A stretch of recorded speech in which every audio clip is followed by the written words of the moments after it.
Hi guys, it's Rafał from Noise Harmony. Today I will be testing the brand new FabFilter Pro Q4 in battle. The challenge is to only use this one plugin on every single track. I'll be using every trick I've got up my sleeve, as well as trying out some presets and seeing how far they'll get me. The goal here is to fix every problem that I will encounter, from masking frequencies through dynamics, mic bleed and harshness. I strongly recommend that you listen to this video on a good pair of monitors or headphones. I've got this session with Louis Armstrong cover song recorded by the band Dixie Fellows. Big shout out to the band for letting me use these tracks. As you can see, it's a rather small session with only 11 tracks. I've set up a basic fader balance and panning beforehand, and I will be mixing into the limiter. Firstly, let's listen to these drum tracks.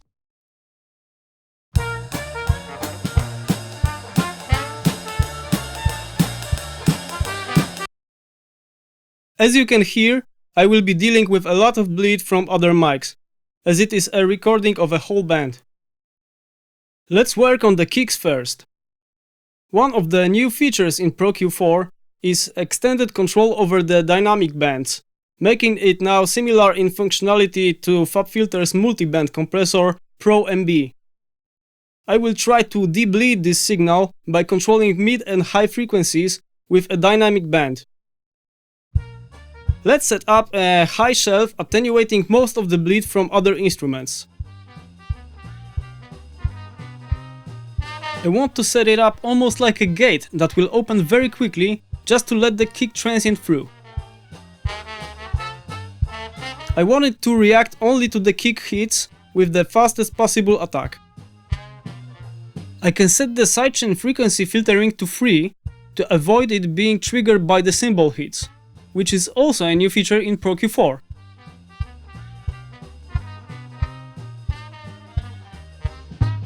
Okay, let's try to make the kick a little punchier with a low dynamic band with long attack and quick release.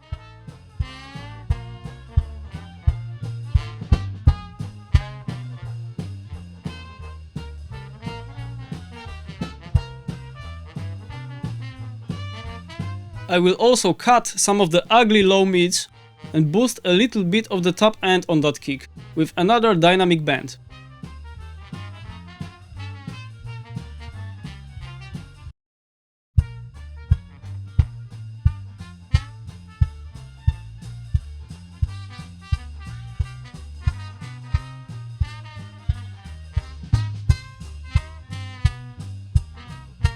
Let's switch between the available saturation types and choose the one that sounds most pleasant.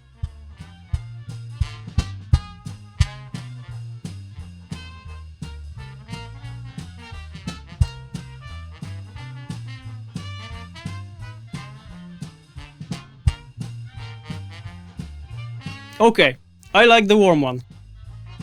Now let's listen if it's any better with the processing applied.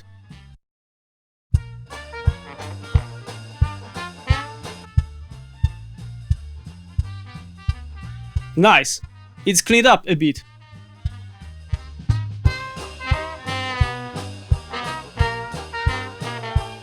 Moving on to the snare. As you can hear, we are dealing with the same bleed problem as with the kick mic. I've prepared a preset with this de-bleed trick set up as my starting point. Let's tweak the thresholds and the frequency filter.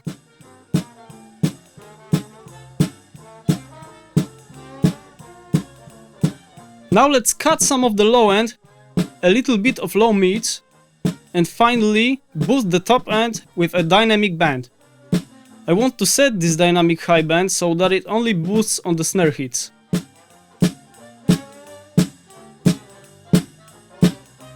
Finally, let's choose the saturation type.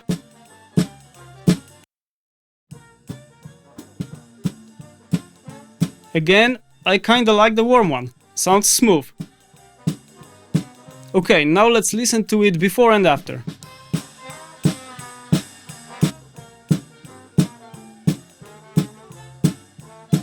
Okay, sounds good to me. Now the overhead mic.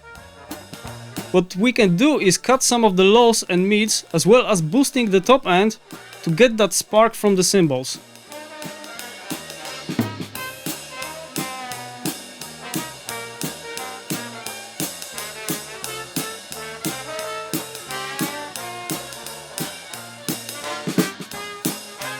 The signal from this mic visually appears as stereo, however in fact it is mono. I will try to use a little EQ trick to make it more stereo. Actually, to make the signal stereo, you have to create a difference between left and right channels. The bigger the difference, the bigger the stereo effect. To do this, I will make little boosts and notches to left and right channels, right next to each other.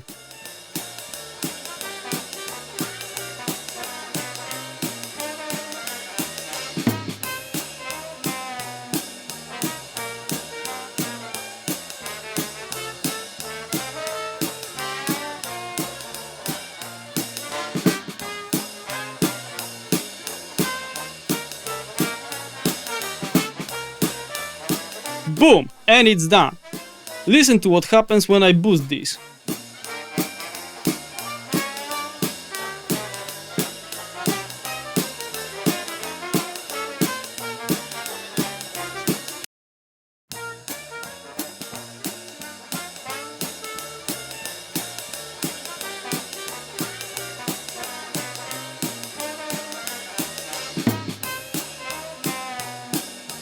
Okay, and now the saturation type.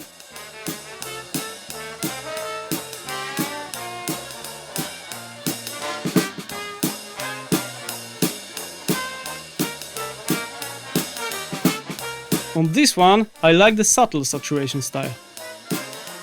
Listen to the before and after.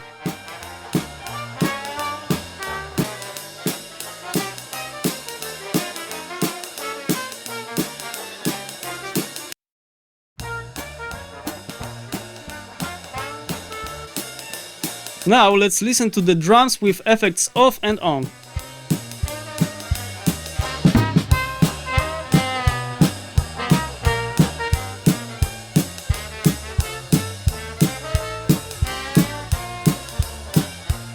Okay, nice. Massive difference.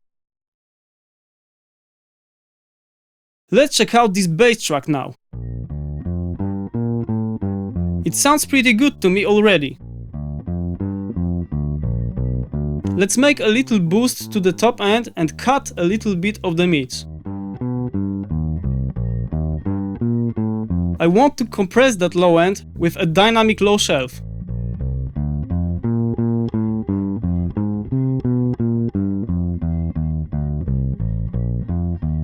Let's listen to how that works with the drum tracks. There is a little bit of frequency masking between kick and bass. You can also look for this kind of problems on the instance list. It's a new feature that enables you to access and adjust each instance of Pro Q4 used in the project from one place. Right here you can activate the collision reference button and see all potential masking problems for each instance of Pro Q4.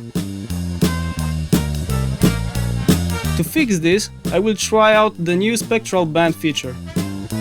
Let's sidechain it to the kick track.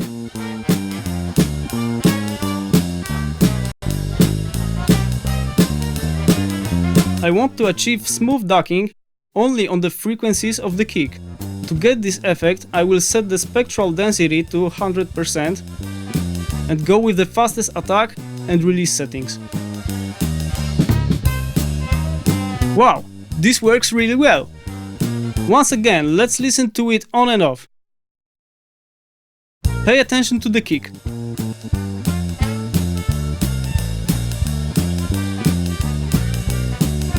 Okay, nice. Let's switch between the saturation styles. I like the warm one.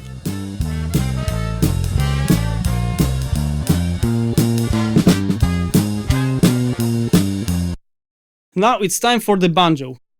I will start by creating a similar stereo enhancement effect like for the overhead tracks. I've prepared a preset for myself to access it much quicker.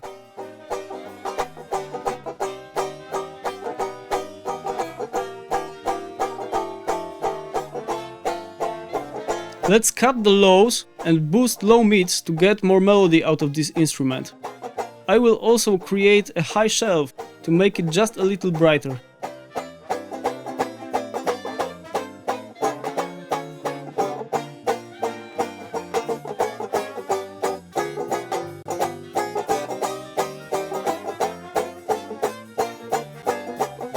Now with the saturation. I feel like it muddies the signal a little. I'm gonna leave it on clean.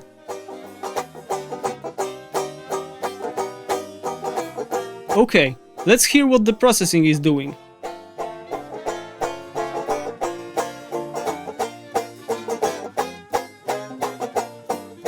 Sounds good! And now with the drums and bass.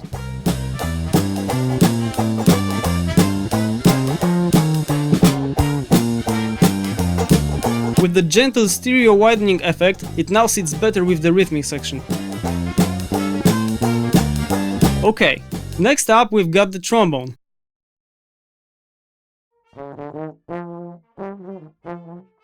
Some frequencies sound kinda unpleasant to my ears. I will try to tame the mids with a bit of spectral dynamics.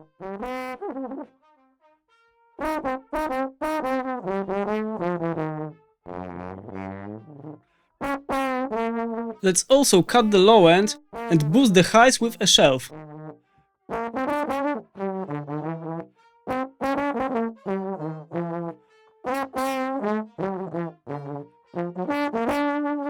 To add a little bit more dynamics to this track, let's add a dynamic wideband that will gently boost the low mids with each played note.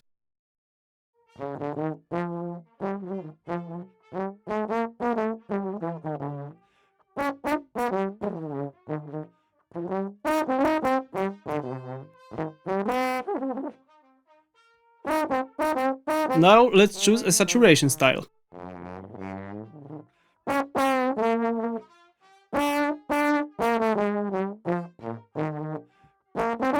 The subtle one sounds nice to me. Okay, let's hear the changes now.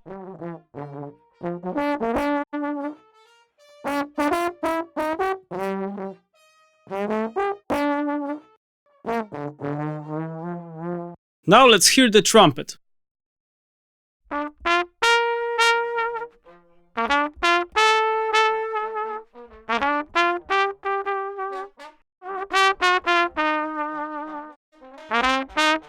I need to cut the low end, as there are some audible artifacts.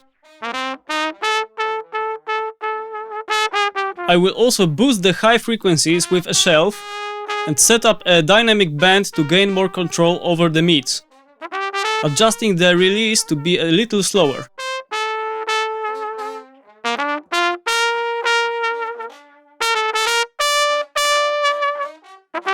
Moving on to the saturation styles.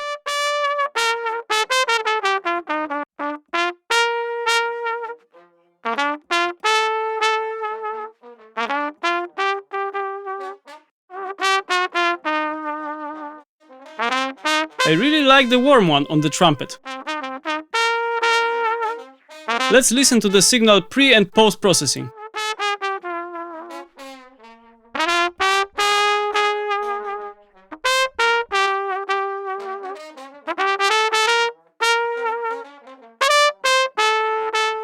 Okay, next we have two clarinet tracks. Starting with the first one, I will cut the low end and boost the high end with a shelf.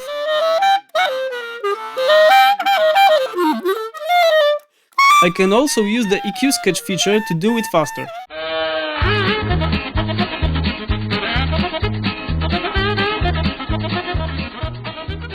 Okay, but jokes aside, we gotta do this right.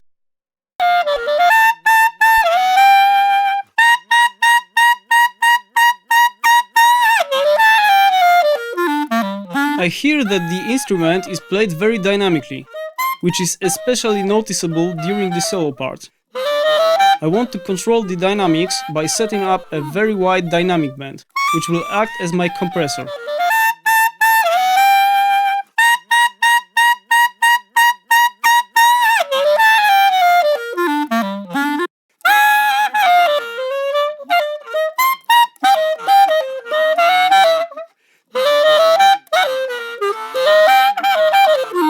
I need to adjust the attack and release time slightly and set up a right threshold, so the loudest notes get attenuated the most.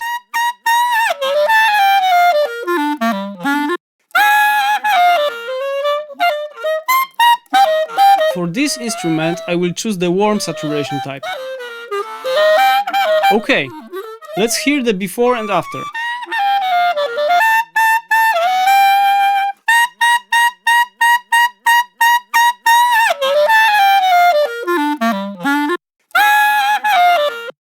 Nice, sounds good to me. I will copy these settings to the second clarinet track.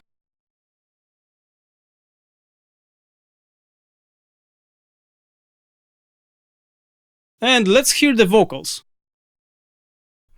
The whole way smiles with you. For this, I want to try some of the Pro Q4 stock presets. When you love, Let's see if they are any good. yes, the sun comes shining through.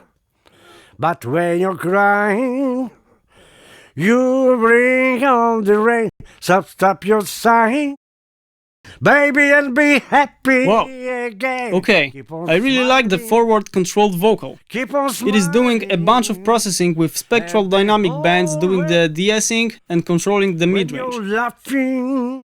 Let's try to tweak it a bit. Yes, the sun comes shining through. This sounds really good. It's actually a good preset for this track. Let's try it on the other vocal track. Baby, and be happy again. Keep on smiling. But when you're crying, you Also sounds good. Let's tweak it just a little. Yes, stop your baby, crying. and be happy again. Yes, happy again. Keep on smiling. Keep on smiling. Keep on smiling. Okay, I like it. Smiling. And the whole world smiles with you. I think I'm done here. Let's hear the mix with effects bypassed. Keep on smiling. Keep on smiling. When you're smiling. And the whole world smiles with you.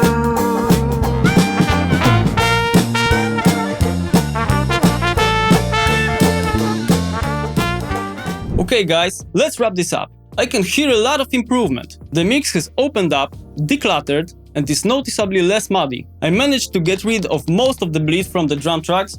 I made some stereo enhancements to overheads and banjo, and I fixed most of the dynamic issues. But does it really mean that you can delete all your other plugins? I wouldn't recommend that. There are some great saturation plugins, compressors, analog gear simulation plugins that I just know too well and have incorporated into my workflow. However, I must say that I really love the new Pro Q4. As you can hear, it can do some heavy lifting, and it really opens up a lot of possibilities. Let me know if you think it's worth buying this plugin, and if you already tried it, let me know what are your favorite Pro Q tricks. If you consider buying Pro Q4, please remember that you will get a better deal if you're upgrading from Pro Q3. If you liked this video, please subscribe to our channel. It will help us create more useful videos for you. Thanks for watching, and I'll see you guys in the next one.